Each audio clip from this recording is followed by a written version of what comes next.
Hello, everyone, and welcome to the Downsized. If you're new to our channel, Laraine and I share our adventure navigating life with GLP-1s. Together, we've shed over 130 pounds. Today, I'm excited to bring you our thoughts and reactions to a discussion featuring two incredibly influential voices in GLP-1s and obesity treatment.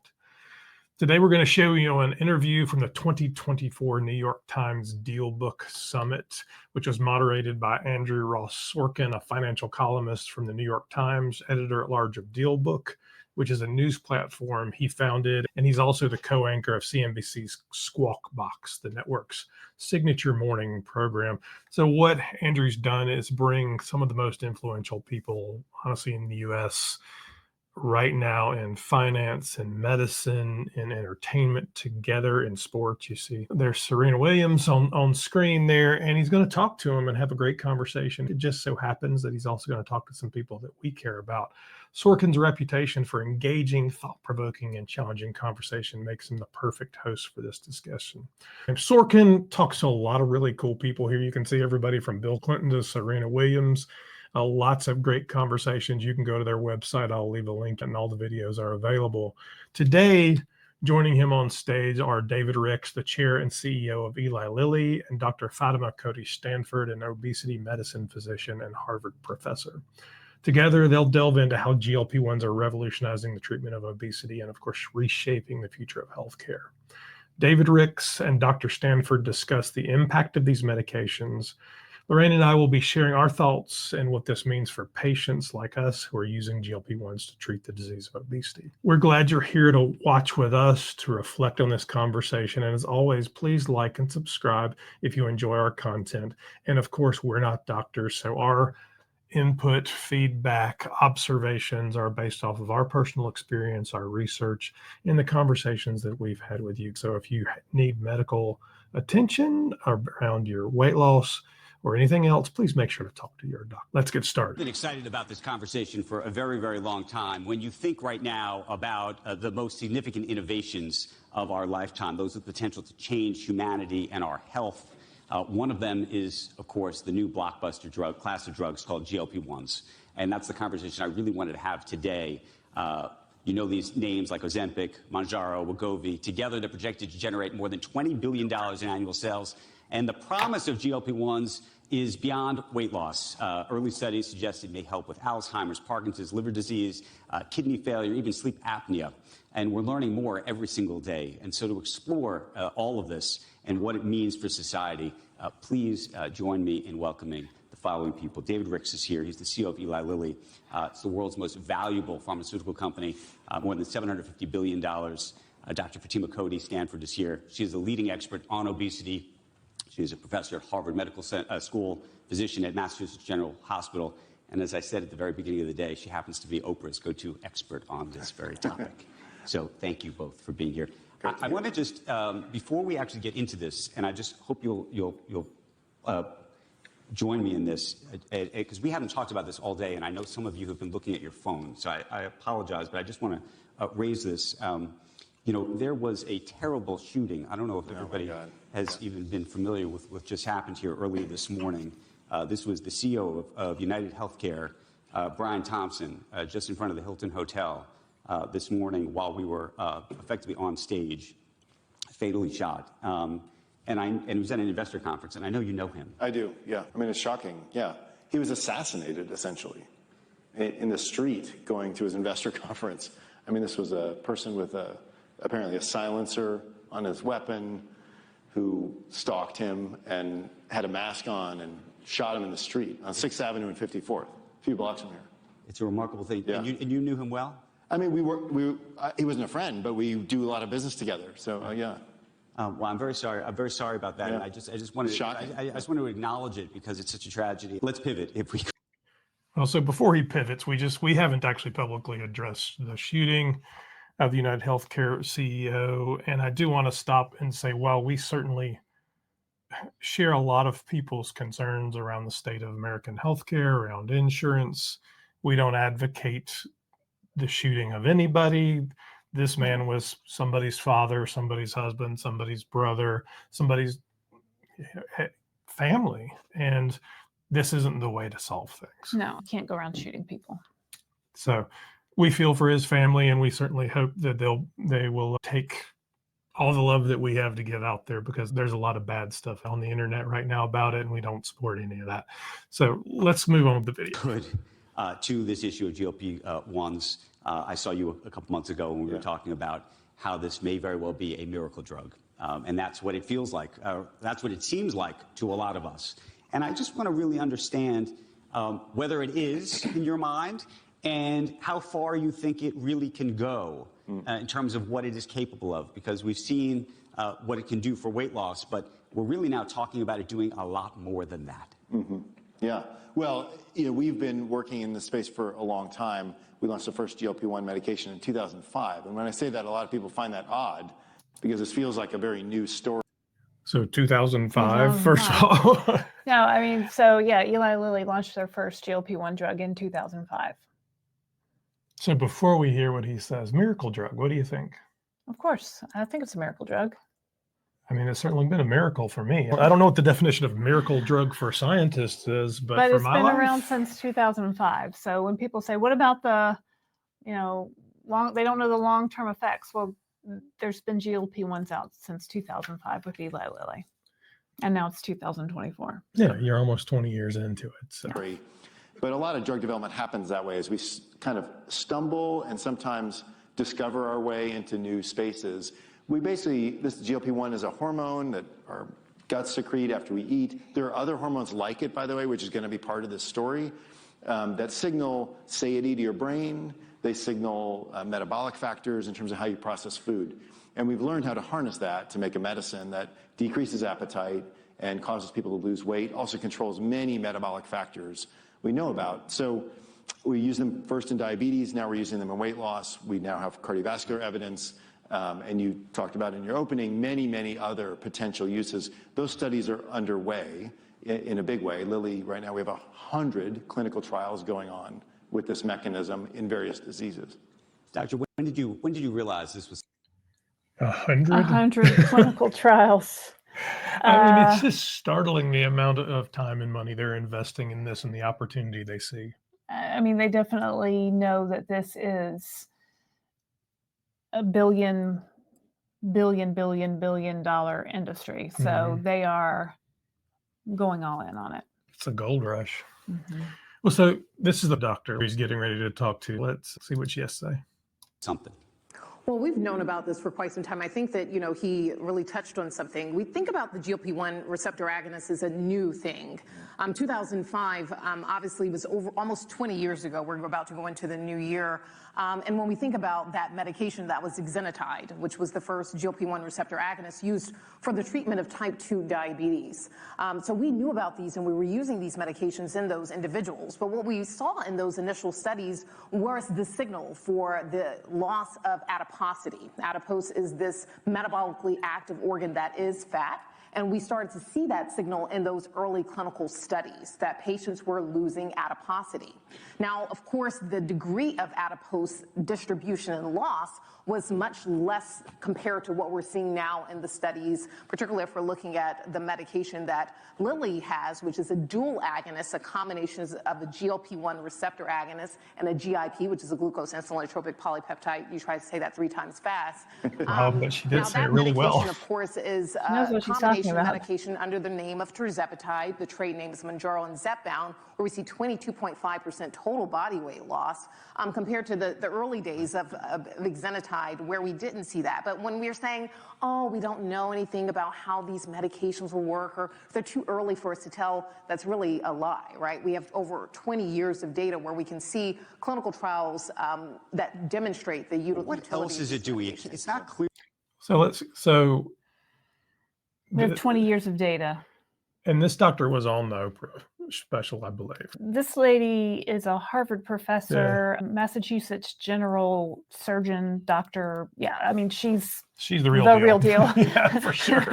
I mean, and I love how she is about it, and you'll see this further as it goes on. Well, as someone who has stumbled over those words she said numerous times on the news. Right. I like the language. I appreciate the ability and the education, because we're learning, but it's hard. Right. So, we've read them. It's hard. really just a weight issue. As No, we're talking about all of absolutely. these other things, Yep. it seems to be about inflammation. Right. It seems to have all sorts of other impacts. So what is that? Well, so how we think about it, and Doctor can jump in, but there's these direct effects of lower weight, and that's a lot about metabolism, which is use of energy. And those affect systems like your heart, stroke, diabetes, the things we think about in terms of lipids, glucose metabolism, and lowering your weight changes all of that in a positive way. Most of that evidence is now published and built, and we know being leaner is good for all those conditions. We also now know getting leaner using a medicine does the same thing. I think what you're getting at are these secondary effects. So you mentioned inflammation. That we have a pilot study. Our competitor Novo just did a very interesting study which showed knee pain reduction that would have made it the most effective drug for pain that we've seen in the last 20 years. The most effective drug for pain that they've seen in the last 20 years. You have knee pain. Yeah, so I have had knee pain since I was 6 years old. And I'm 50. I'm 56 currently. So for 50 years, I have had knee pain. And knee surgery. I had a cyst in the back of my right knee in first grade that was removed that was the size of an apple. So I had several hundred stitches in the back of my leg in 1970, whatever that was, 5 or 6 or something like that. Surgery's come a long way. This was not orthoscopic. This was, and I still have a scar all the way up. So my knee has hurt literally every day of my memorable life. When it rains, it hurts more. When it rains, it hurts more. When I weighed 86 pounds, it hurt more. So how's the pain level now? It's almost gone. I mean, Almost gone. It's almost, I still notice it a little bit with the weather, but the daily just nagging pain isn't there. Is it the weight? Interesting. Is it the medication? I don't really know. Both, maybe. I told a doctor once that it was like pressing the deepest note on a piano and holding the sustain key down in my knee. And I don't even know if that makes any sense to anybody but me.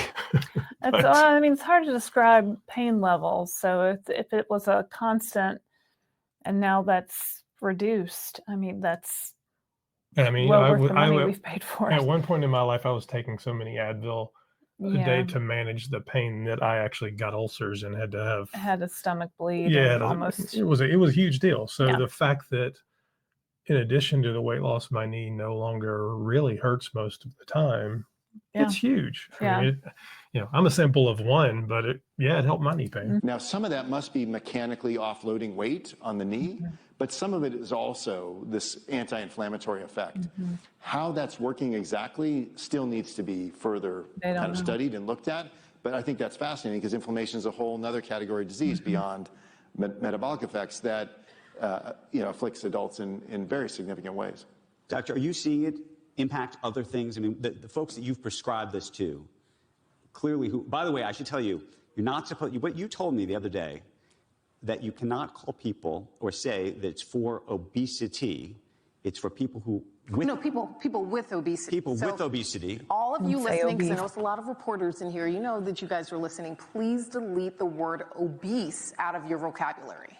Okay, so you guys, I want you to hear that. Obese is a label. Obesity is a disease. People have obesity. We should be using person-first language and respecting these patients. 75% of Americans, 75%, that's the number that came out in The Lancet just 2 weeks ago, 75% of Americans have overweight and obesity. Okay? 75. And she says this a couple times. 75% of Americans have overweight and obesity. So 3/4 of America, she says it a lot of different ways so that you don't miss it.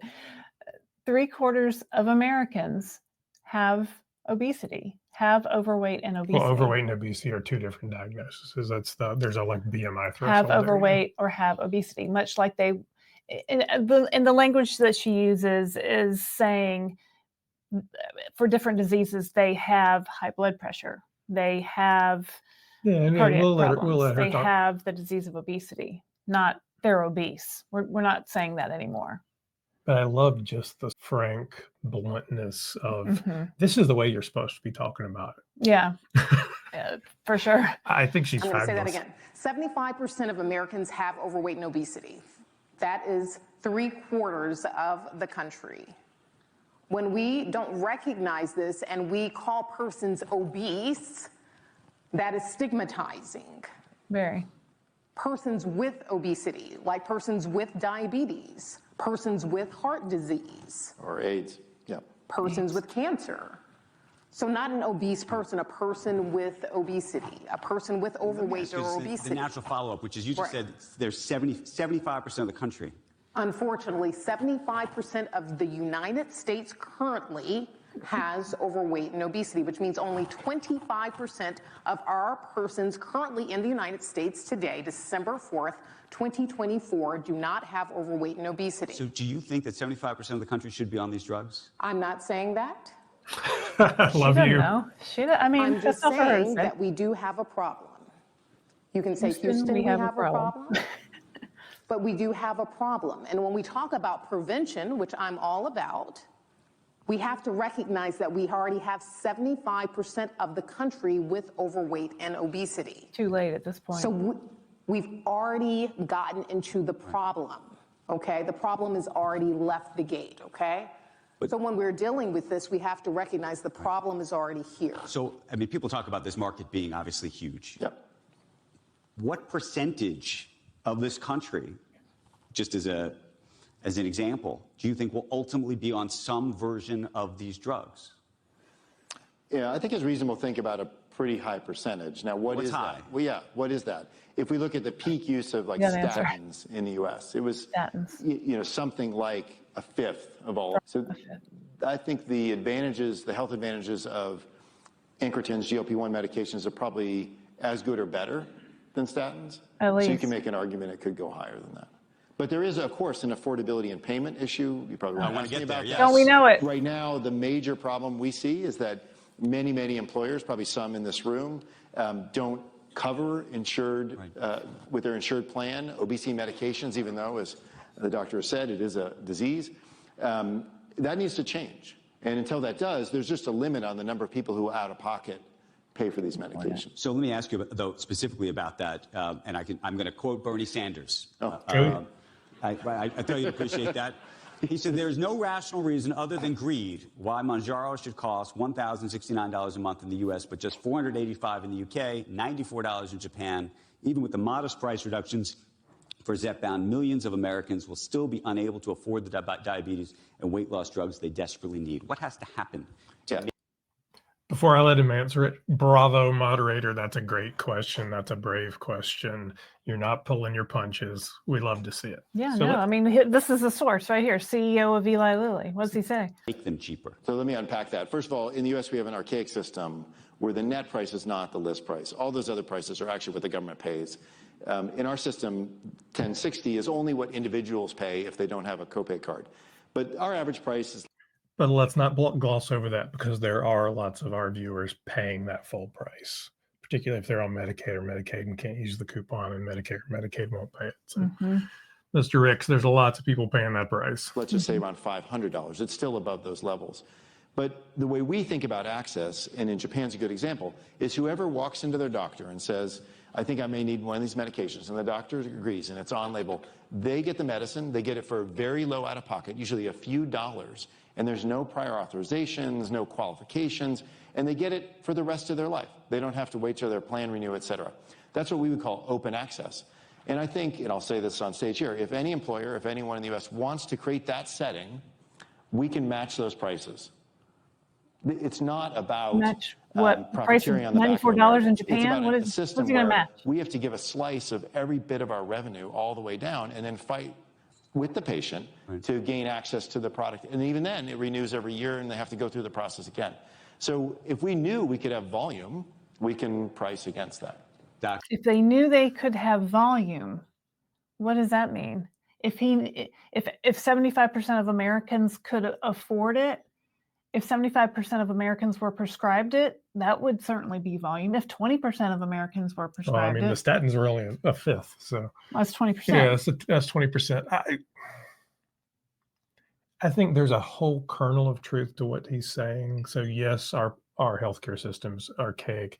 Yes, we have PBMs. Yes, we have all these things that make it just bad for companies, for patients, for everybody. He's not really owning up to the fact that their portion of it is still a lot more than it costs to produce. No, he's a CEO of a company. His job is to maximize profits for his company. Yes. What do you think of that? You know, I think that we have some work to do. I think that we could To say the least. work to get better access to these therapies. What we do know is that I fight every day to make sure that my patients can get access to the medications, and I know that it's a fight that works against my patients typically. Insurers I fight with. I can tell you that I decide with my patient that, let's say, Lilly's drug is the best drug for them. But the insurers fight back against me. They'll say, no, this isn't the best drug. I don't think that this is appropriate because of the price, or we just don't want to approve this medication for whatever reason. So I think a lot needs to be done within the American healthcare system to ensure that the best drug is being utilized for the appropriate patient. Right. Talking about appropriate patient, there is a question about some of the people who are using this drug, at least today. You know where I believe the most per capita use of this drug is? The Upper East Side. I wonder where that might be located. They're sitting in it. They're sitting in it. I mean, is that a real problem? So I think in media circles, when we talk to Wall Street analysts, I hear that a lot. But so I looked up the data. The average body mass index, that's the complicated score we use to see if someone's obese, over 30 is obese. The average on Zepbound right now is 37 in America. So just like I'm 6'1", 185. To be BMI of 37, I'd have to weigh 285. So I think that is obese. Which is that's about the what I weigh. average person on our drug. There probably are people who don't need it and are accessing it. We have a point of view about that, which is that, especially in a shortage situation, which we've gone through, right now not the case, but that seems wrong to us.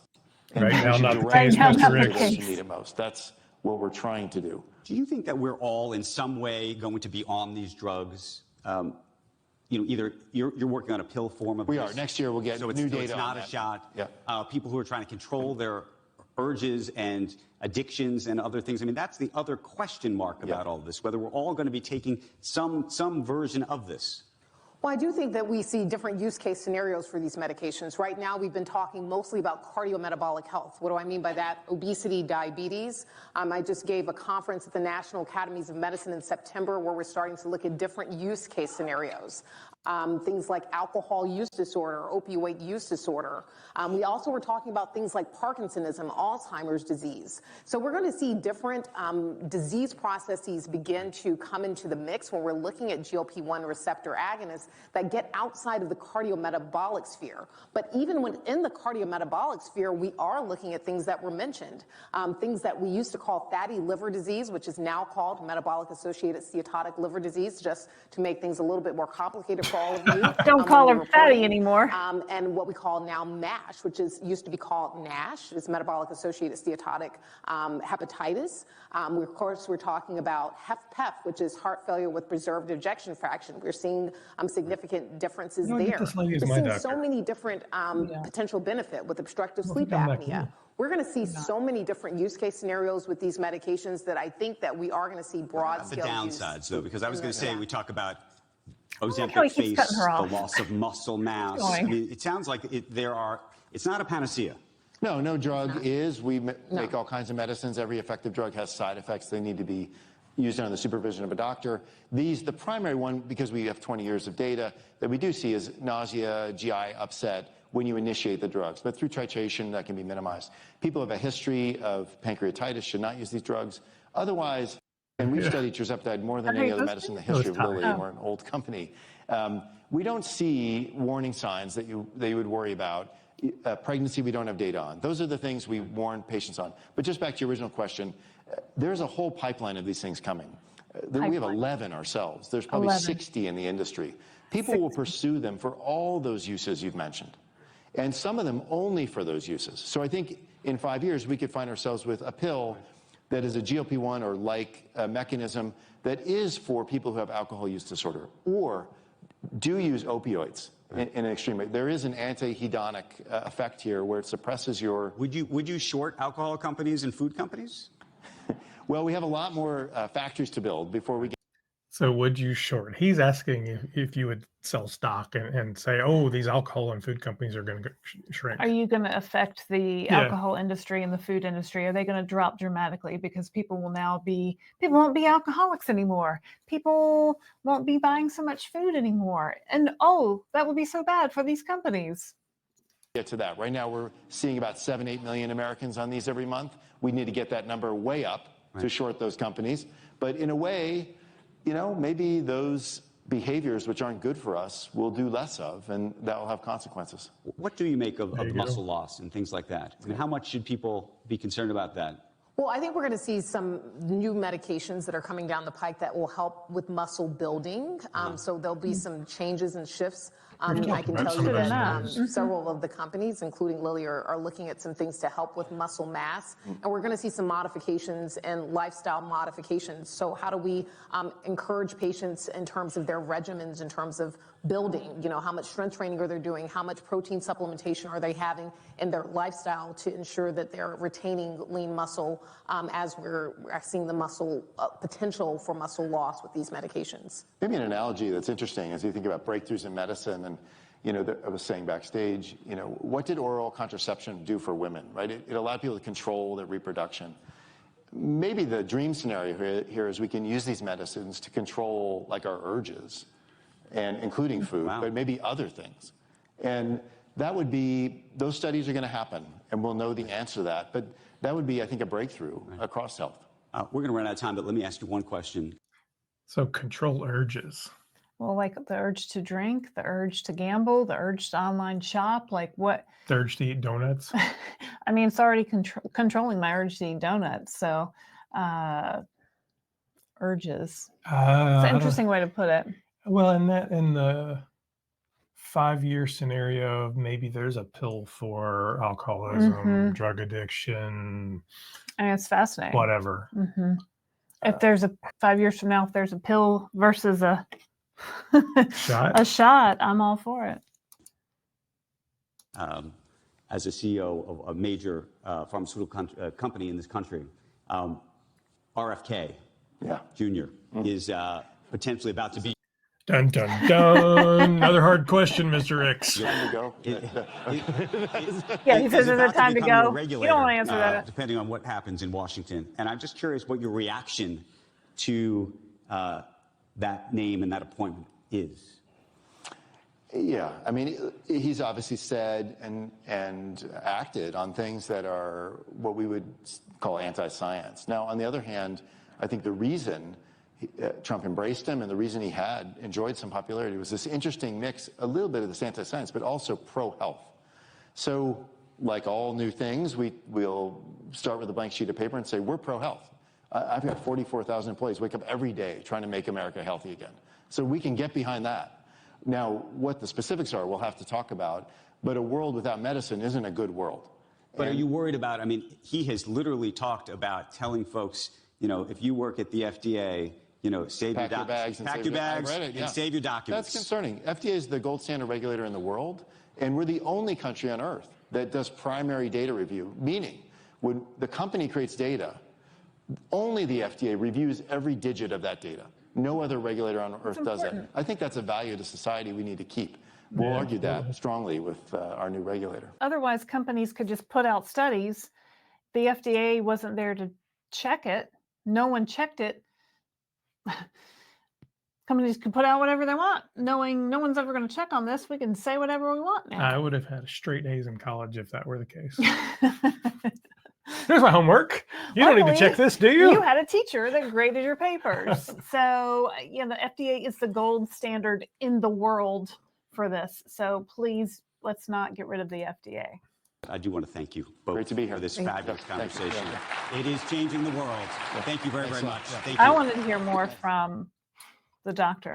Yeah, I mean, I could listen to her for much longer. She's out there. Maybe we'll see if we can't find her. And honestly, Dr. Fatima Cody, if you'd like to be on, we'd love to have you. Oh, we'd love to have you, talk to us. Dr. Cody. She was on the Oprah weight loss special back in, was it March of 2024? So, so smart, such a great advocate. I tell people do the hard work to find a doctor that listens to you, that knows what they're talking about.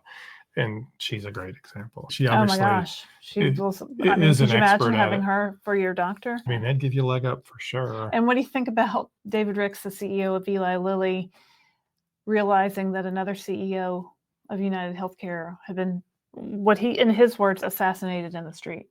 I mean, I'm sure he was mildly panicking. Oh, for sure. That'll scare the hell out of you. Maybe not mildly panicking, maybe full on panicking. So that's. And That's as I gotta said, be we do not disconcerting. support violence in any way. We No. absolutely want to see the American healthcare industry change. We want to see pricing come down for these things. We want to see complete transparency. We don't want anybody to be hurt. That's a bad thing. Please Right. don't do that. It's certainly a fascinating conversation. Andrew Ross Sorkin, it's not a very long interview, but you're getting some real nuggets of truth. He wasn't afraid to ask some hard questions, and kind of weaving together the company line of Eli Lilly and Ricks, who, I mean, he's an interesting guy as well too. And you don't walk away feeling like, oh, he's a charlatan. Or they're ripping us off. No. You know what I mean? Like, and I think, and he mentioned a little bit about the factories that they're building. So how do you get this to the 75% of Americans that have overweight and obesity? He said, well, we've got to build a lot more factories. We've got to get a lot more in the pipeline. So he knows that Eli Lilly is going as fast as it can to develop more factories, to make more medicine, to get to more people. Yeah. So Also looking at that big number. That. What it was 20%, 30%, 75%. So when people say, will the price ever come down? I promise you the price will come down. Well, it might be 5 years from now. Right. And the reason it will come down is because of greed. And it's not because greed will say, I want to sell to 75% of America. I don't want to just sell to the 7 million a month. I think that's a small number. I think he said other companies are racing to develop these GLP-1 drugs. Did I hear 10 was the number? Like, so they have 10 in development, and there's 60 total in development. Yeah. So the more competition that we have, the more choices that we have, the more supply we have, supply and demand, it'll hopefully bring the price to a reasonable level as these other companies compete for our GLP-1 dollars. And if you get to that world with the picture he painted, where 5 years from now there's a pill for this and a pill for that, for alcoholism, a pill for Alzheimer's. Can you imagine? That might be everybody, honestly. I mean, it's already 75% of Americans have overweight and obesity. So, and he said, when statins came out, now 20% of Americans take a statin. So I would imagine somewhere between 20 and 75% of Americans are going to be on a GLP-1 drug within the next 5 years. It's an interesting conversation. What I would have loved to see is, how do we move it forward just quicker? Honestly, how do we make this happen? How do we, is it strictly this is Eli Lilly, Novo Nordisk, whoever funding all of these factories and stuff? Should there be a public-private partnership where, we're working together to make this happen, not dissimilar from the COVID vaccine or the highway system or whatever that helps this move forward? I mean, that's an interesting thought. These companies, Eli Lilly, Novo Nordisk, are in business to make money. And like you said, they have 40,000 employees that wake up every day trying to make America healthier. So it's their mission, but they're also driven by profit, and they're in business to make money. So, right. But as you look, I don't know what we can do as regular people. But as you look forward and say, what could be, and as you've got people like RFK who knows what will happen, but they're reimagining what this is going to look like. Well, I mean, if we said it doesn't have to look like it looks today, we don't have to have PBMs. Insurance doesn't have to work the same way. We could reinvent the whole system, and we as American citizens, our government, our private companies could play different roles. Well, I think you have to make healthcare not for profit anymore. I think when health insurance companies in the 80s, when health insurance companies, before the 80s, they weren't for profit. Yeah, it was all the deregulation. It changed, and then you could make a profit if you ran a healthcare company.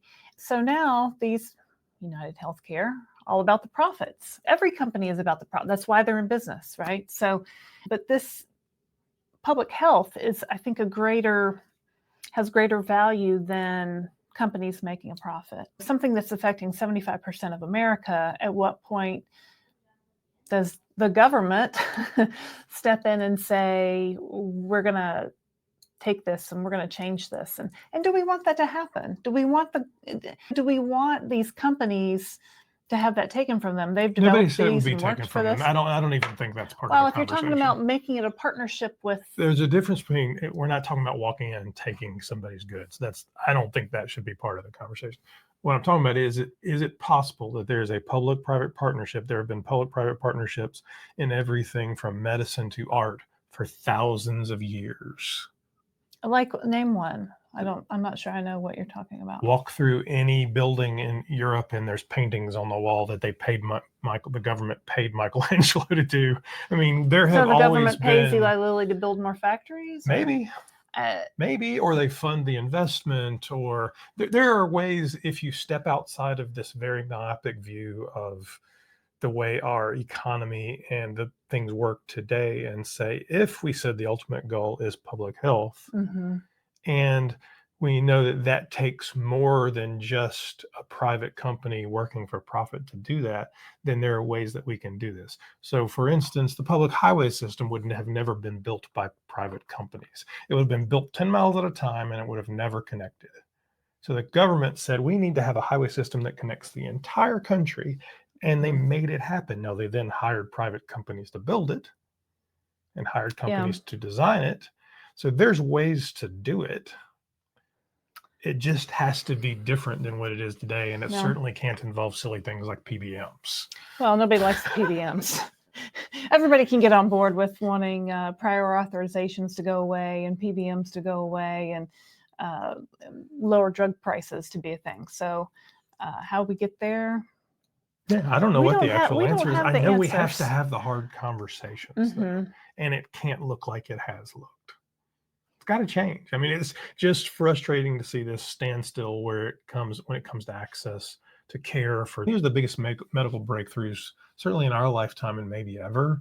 Maybe penicillin, I don't know, birth control pills. There's a short list of these things, right? I mean, there was a little intro blurb before the people started talking that we didn't play that said, is there going to be a time where we think the GLP-1s define a point in time where, oh, that was before we had GLP-1s, but now we have GLP? Is there going to be like a defining point that we can say, oh, remember back in the 2000s and the 2010s before we had GLP-1s, and then we get into 2030, 2040, 2050, and there's dozens or who knows how many GLP-1 drugs where everybody's on it for something.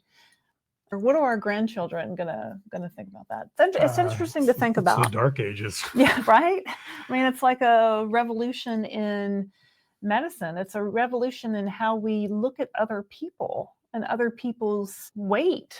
It won't be, hopefully at some point in time, it won't be stigmatized because people just won't have overweight and obesity anymore. Well, and to be clear, I don't know what the system should look like. I really don't.